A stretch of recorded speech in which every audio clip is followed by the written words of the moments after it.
de retour sur le podcast Révolution Web 3, présenté par moi-même, Christy ETH.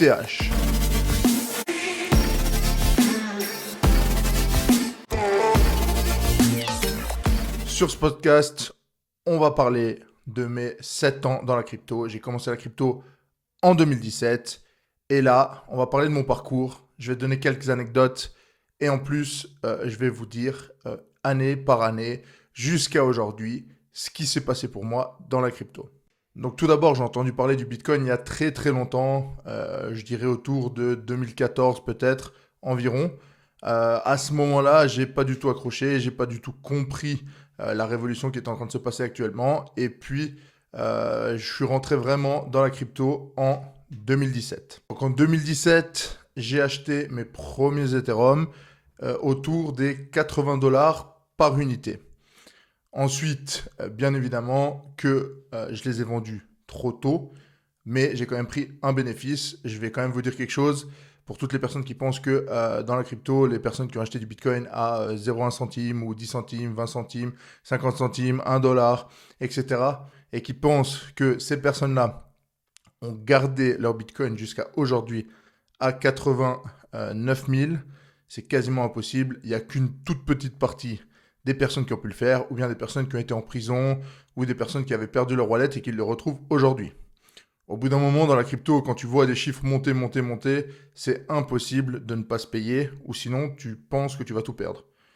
Donc, pour commencer, j'ai acheté à 80 dollars mes Ethereum, et autour des 1000 dollars, j'ai vendu la totalité de ma position. Donc effectivement, c'est une erreur, j'aurais dû garder un petit peu, etc. Mais à ce moment-là, j'étais super content, parce que j'avais fait de la plus-value, et je commençais de plus en plus à comprendre la crypto et le Web3 en général, et je me disais que c'était super passionnant, super intéressant. Et ça m'a motivé de fou. Et ensuite, j'ai patienté jusqu'au prochain bull run. J'ai essayé de me former, de comprendre un peu comment ça fonctionnait. Et puis, le prochain bull run en 2021. Je me suis positionné sur le Polkadot. Donc, j'avais acheté du Polkadot autour des 10 dollars. En octobre 2021, j'avais vendu 95% de la position sur le Polkadot et j'avais gardé 5% qui ont fait du stacking jusqu'à aujourd'hui. En septembre 2021, donc un petit peu avant d'avoir vendu ma position, j'étais sur les NFT, j'ai fait mon premier flip de NFT et je me suis dit, oh là là, ça c'est de la folie totale, je kiffe cet univers, je vais m'y mettre à fond, je vois qu'il y a de l'argent à faire et puis voilà. Pour rappel aussi, en mars 2021, je vois une vidéo de Gary Vee qui explique que les NFT c'est le futur, etc. Et je vais sur OpenSea, mais j'achète rien en fait. Je regarde les collections, il y a Bored Ape qui est pas cher, il y a des collections qui étaient déjà sorties qui étaient pas du tout chères. Et en fait, je comprends pas à ce moment-là ce que ça va devenir les NFT durant le bull run qui arrive. Et en fait, je me renseigne à partir de septembre parce que tout simplement, j'ai acheté une collection et j'ai gagné, je sais plus, 1200 dollars en 24 heures. Tout simplement parce que j'avais une whitelist, donc une liste blanche qui te permet à l'époque-là de mint 24 heures avant la public sale. Donc, pour mettre le contexte, on va dire que le projet a de la hype, il y a 20 000 personnes qui attendent ce projet. Et puis, des whitelists, il n'y en avait que 1000. Sur les 10 000 pièces qui vont sortir, il y avait 1000 pièces qui allaient être en whitelist. Donc, il y a déjà de la hype, il y a 20 000 personnes pour 10 000 pièces. Donc, c'est déjà de la méga hype. Derrière, tu as 24 heures d'avance sur les personnes qui sont pour la public sale. Donc, tu mets ton prix et le floor, il décolle directement. C'était incroyable. Tu faisais, à l'époque où les NFT, il y avait ces 24 heures entre le mint de la whitelist et le mint de la public sale, tu faisais facilement énormément d'argent. Comment à l'époque-là on faisait pour avoir une whitelist? C'est simple, il y avait des actions à faire dans le Discord. Par exemple, il fallait monter niveau 15 dans le Discord à force de parler, etc. Et j'avais une personne que je connais que d'internet qui avait une sorte de bot et qui le faisait à ta place pour plusieurs wallets. Donc, le moment où tu avais atteint le niveau 15, il fallait envoyer un wallet qui serait whitelist Et donc, dans le smart contract pour aller plus loin, de la collection NFT, au moment du mint, ton wallet était enregistré et donc tu pouvais mint 24 heures avant les autres. Et comme je l'ai dit, dans ces 24 heures, il y avait tellement de hype. Il y avait 1000 personnes qui pouvaient acheter les NFT et derrière, il y avait 20 000 personnes qui attendaient. Donc les prix, ils s'envolaient, mais à une vitesse phénoménale. Je me rappelle, mon premier flips, j'avais mis 0,02 Ether peut-être à l'époque-là.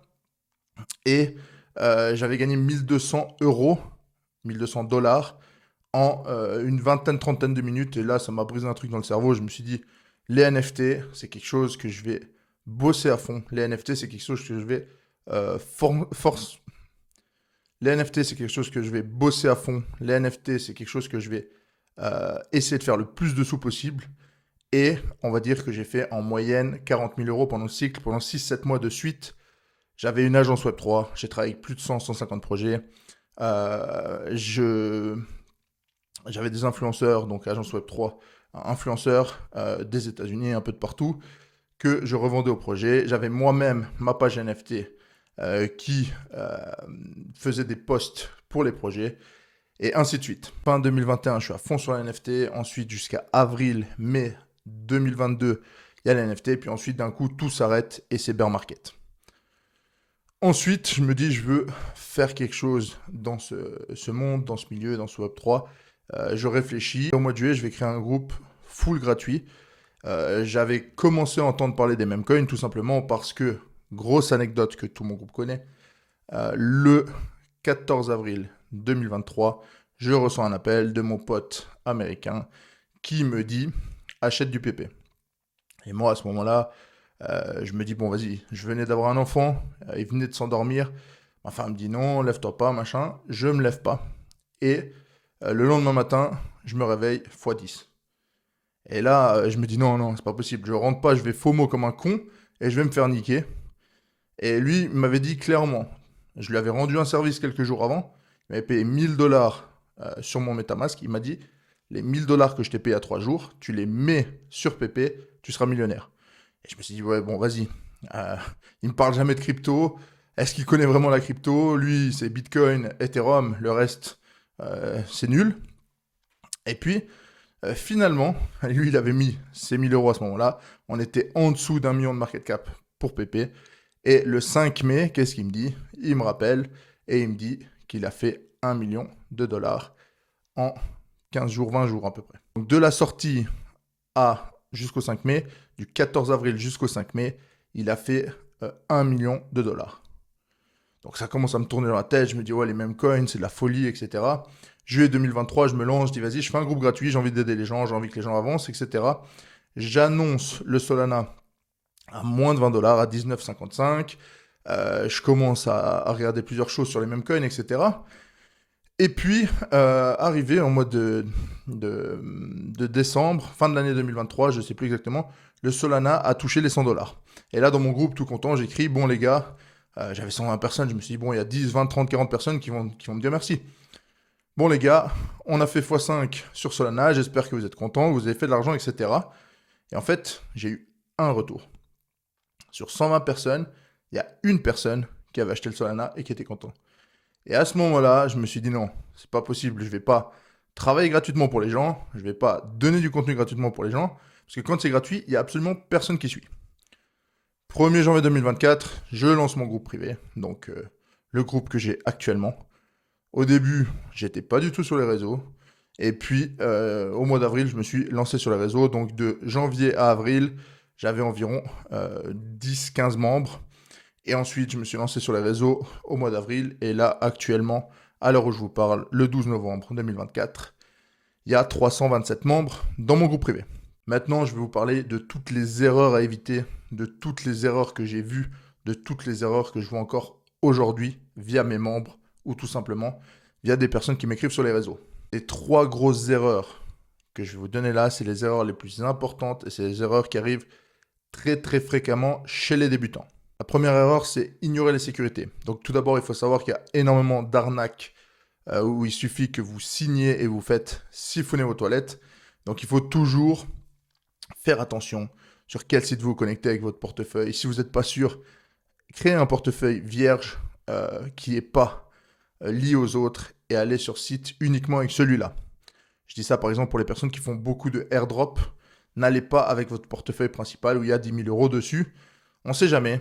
Il peut y avoir un truc malus dans le smart contract qui vous vide vos toilettes. Ensuite, dans ça, j'ajoute aussi les erreurs de blockchain. Il y a énormément de personnes qui ne comprennent pas que, par exemple, Ethereum ERC20 n'est pas égal à Ethereum réseau Base. Donc, les gens envoient de l'Ethereum standard sur une adresse Base, et à part si tu le fais sur MetaMask, que l'adresse est similaire, mais si tu le fais sur, par exemple, sur un exchange, tu ne recevras jamais tes fonds et tu auras perdu la totalité de ton transfert. Deuxième erreur que les débutants font et que ça arrive à tout le monde, je sais, je suis passé par là, tout le monde est passé par là, c'est de ne pas comprendre les risques du marché. De 1, le marché est volatile de fou, c'est-à-dire que si vous venez sur les mêmes coins, aujourd'hui on peut faire de 100 000 à 1,2 million de market cap en 3 heures, et le lendemain matin, on peut être de nouveau à 50 000. Donc c'est très très volatile, et qu'est-ce qu'il y a pour contrer ce risque-là? C'est savoir se payer, avoir une stratégie pour être rentable. Et la stratégie, c'est la seule et unique chose qui est importante dans la crypto, c'est si tu n'as pas de stratégie, tu sortiras jamais gagnant. Et la deuxième chose, c'est savoir gérer ses émotions, parce que la patience et les émotions font aussi que tu sois un bon ou un mauvais trader en crypto. La troisième chose qui est très importante et que énormément de débutants ne prennent pas en considération, c'est qu'ils ne font aucune recherche avant d'investir dans un projet. Il y a énormément de projets qui ont l'air tellement bien, mais qui au final sont tellement des scams, tellement des arnaques et vous allez perdre votre argent. Donc, faites vos recherches, regardez qui c'est le founder, regardez le marketing qui a été fait, regardez tout ce que vous pouvez voir, regardez le white paper, regardez tout ce que vous pouvez voir sur le projet et puis analysez. Mettez des points, avantages, inconvénients, enfin, bien ou pas bien. Et ensuite, faites-vous une idée de si le projet va être intéressant ou pas. Parce qu'aujourd'hui, pourquoi je vous dis ça? On est au début du bull run. Et pendant les bull runs, c'est où il y a le plus d'arnaques. Tout simplement parce que les gens sont en euphorie. Vous gagnez tellement d'argent que vous envoyez de l'argent n'importe où. Et vous dites ça va être bien, c'est le bull run, ça va être bien, etc. Et c'est là que les scammers, les arnaqueurs profitent et prennent d'énormes sommes. Ensuite, il y a d'autres erreurs, mais qui ne sont pas uniquement pour les débutants, mais qui sont pour toutes les personnes de la crypto. On va commencer par le FOMO. Donc le FOMO, ça arrive à n'importe quelle personne. Tu peux être expert, tu vois monter le prix, ton cerveau, il te dit vas-y, il va continuer, vas-y, il va continuer. Et au final, malheureusement, à ce moment-là, ça dump et tu as perdu ton argent. Et c'est une erreur aussi. Il faut savoir ne pas FOMO. Il faut savoir se retenir, gérer ses émotions et bien rester concentré dans sa stratégie. Donc imaginons, je donne un même coin, je le donne à 100 000 de market cap. Toi, tu te connectes. C'est un exemple que tu es membre ou que tu ne sois pas membre, mais tu te connectes. Ensuite, il est à 550 000. Et tu te dis, purée.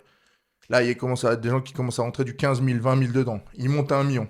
Et tu dis, non, je suis en train de le louper. Il faut que je le prenne. À 1 million, tu rentres. Donc, tu es déjà au x10 de mon point d'entrée. Et à 1 million, tu rentres. Et il monte à 1,3 million. Et d'un coup, il y a les devs qui se barrent. Ou d'un coup, il y a des baleines qui partent. Et ça fait une vente en cascade. Et on redescend plus bas que mon point d'entrée. Et en fait, tu t'es dit non, à 100 000, c'est pas assez bien. Après, tu as vu 200 000, 300 000, 400 000, 500 000. Tu t'es dit, oh, vas-y, il faut que je rentre. Mais tu te dis, ouais, maintenant, on est déjà à x5, j'hésite. Et d'un coup, ton cerveau, à x10, il se dit, vas-y, c'est maintenant qu'il faut rentrer, je veux pas louper le train. Et c'est là que tu perds énormément d'argent. Et c'est là que c'est une des grosses erreurs, c'est de faire du FOMO. Le risque suivant, qui arrive même au meilleur, c'est de ne pas diversifier son argent, d'investir uniquement dans une crypto, de mettre toutes tes chances dans une seule narrative. Et ça, généralement, ça ne fonctionne pas. Moi, quand je suis dans mon groupe privé, le truc que je répète à longueur de journée, à longueur de semaine, à longueur de mois, ne mettez pas tous vos œufs dans les mêmes paniers.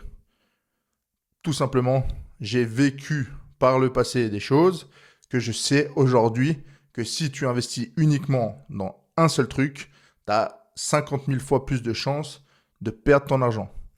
Imaginez-vous, petit exemple, très simple, très rapide. Les 7 sur Base, c'est 7 cryptos différentes, 7 mêmes coins différents sur Base. Si j'en avais donné que une et que celle-là n'explose pas, elle perd de l'argent. Tout le monde aurait perdu. Maintenant, j'en ai 7. 6 sur 7, il y en a 2 qui font x50 et les autres ne font rien du tout. Au final, vous sortirez gagnant. Vous aurez multiplié votre argent et vous aurez fait tout simplement de l'argent grâce à ces 7 cryptos. Donc, il faut savoir diversifier son placement, il faut savoir diversifier son investissement. L'erreur suivante, c'est l'erreur de timing. Il y a beaucoup de personnes qui achètent haut et vendent bas, tout simplement parce qu'ils ne sont pas assistés, ils ne sont pas guidés, ils ne savent pas trop comment ça marche et ils se disent c'est un bon moment pour entrer, alors qu'au final, on est au top. Dans les membres que j'ai actuellement dans mon groupe privé, il y a énormément de personnes qui sont arrivées au moment où les médias en parlaient en 2022. Donc, ils ont été l'exit liquidity de plein de personnes. Donc, ils ont acheté le top et là, ils sont bloqués depuis quelques années dans la crypto, tout simplement parce qu'ils ont acheté le top et derrière, c'est divisé par 10 sur des altcoins. Donc, ils patientent que ça remonte. Donc, c'est très important de savoir où on se situe, d'avoir quelqu'un qui nous indique des choses parce que tout simplement, au moment où on se lance dans la crypto et qu'on débute débutant, on ne connaît pas tout. Et plein de personnes, quand ils commencent, malheureusement, ils achètent le top. Et au bout d'un moment, par panique, que ça va plus jamais remonter, et ensuite, on va entendre la crypto, c'est une arnaque, etc. Ils vont vendre bas et avoir perdu de l'argent. Alors qu'il faut vraiment essayer d'acheter bas et de vendre le plus haut possible.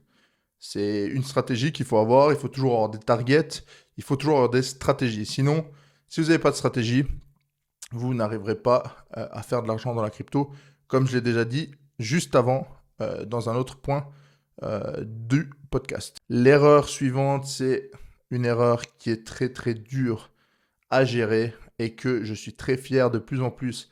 Les membres de mon groupe privé commencent à comprendre comment ça fonctionne. C'est éviter de vendre tes positions par panique et de faire le panic seller. Ça veut dire que même si le marché il chute, reste dans ta position, patiente. Regarde à quel moment tu es du bull run. Si tu es au bear trap, patiente. Dans quelques mois, l'orage sera parti et le soleil reviendra. Si tu es au bear market, patiente. Tranquille. Tu sais qu'il y aura de nouveau un bull run. Tu peux lisser ton prix. Tu peux racheter pour avoir un meilleur prix moyen et donc un meilleur prix de sortie. Mais il faut toujours savoir patienter. Il faut toujours savoir gérer ses émotions. Ensuite, on passe à l'éducation continue. Même moi, je dois me former, je dois apprendre des nouveautés. Si vous vous imaginez ce qu'il y avait dans la crypto en 2017, aujourd'hui, on est totalement ailleurs. Les mêmes coins n'existaient, pour ainsi dire, pas. Solana en 2017 n'existait pas. C'est juste un exemple, mais voilà. Il y a tellement de choses qui sont créées après. Et cette technologie du Web3 avance très, très, très, très, très, très, très vite. Donc, il faut toujours être à la page. Il faut toujours suivre les avancées. Et il faut, au mieux, se former et apprendre tout le temps, tout le temps, tout le temps. Donc, dès que vous êtes dans un groupe, par exemple, les membres de mon groupe privé, vous avez toujours quelqu'un qui est là pour essayer de donner le maximum, pour essayer de vous apprendre les choses, pour essayer de vous donner ce qui se passe actuellement sur le marché. Petit exemple, lorsque Tron s'est lancé dans les mêmes coins, j'ai direct sauté sur l'opportunité car il y avait des bons volumes et on a fait des bons multiples avec les membres de mon groupe.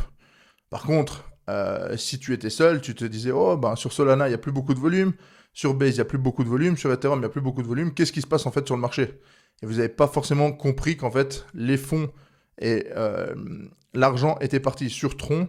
Et à ce moment-là, vous avez 1, 2, 3, 4 jours de retard avant de voir tout d'un coup sur Twitter que en fait, il y a une hype sur Tron. Et puis, vous arriverez après le train. Ensuite, une erreur aussi que les gens ont de la peine à comprendre, c'est apprendre de ses erreurs. C'est simple. Si tu te fais arnaquer sur un site internet, essaie de comprendre le process, pourquoi tu t'es fait arnaquer. Si tu t'es fait arnaquer par un honeypot sur un meme coin ou sur une crypto, comprends pourquoi tu t'es fait arnaquer là-dessus. Comprends qu'est-ce qui était la stratégie de la personne. Comprends, vois où on voit que c'est un honeypot. C'est simple, aujourd'hui avec Token Sniffer, etc., il y a plein de choses qui vous sont montrées et j'ai fait une vidéo YouTube là-dessus, comment éviter de se faire arnaquer sur la crypto. J'ai donné 12 points, donc ceux qui sont intéressés, je vous laisse aller la regarder et puis voilà. Mais c'est une erreur aussi très importante pour pouvoir évoluer et grandir dans le Web3. Si vous ne remettez jamais en question, si vous n'analysez pas vos erreurs, c'est très dur d'avancer.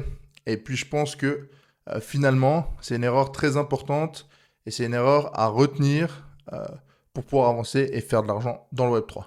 En conclusion, si vous prenez tous les points que je viens d'énumérer, vous avez énormément de chances de faire de l'argent dans la crypto et d'éviter toutes ces erreurs qui sont certaines arrivées à moi par le passé et que j'ai rectifiées pour devenir meilleur dans le Web3, meilleur dans la crypto. On finit ce podcast là-dessus. Je vous souhaite à tous et à toutes une très belle semaine et on se retrouve pour le prochain épisode avec un invité surprise. Les membres de mon groupe privé, vous le connaissez tous et je me réjouis de faire cet épisode avec lui parce que je sens qu'on va avancer et qu'on va bien parler et que ça va être une belle discussion et qu'il y aura beaucoup de valeur ajoutée.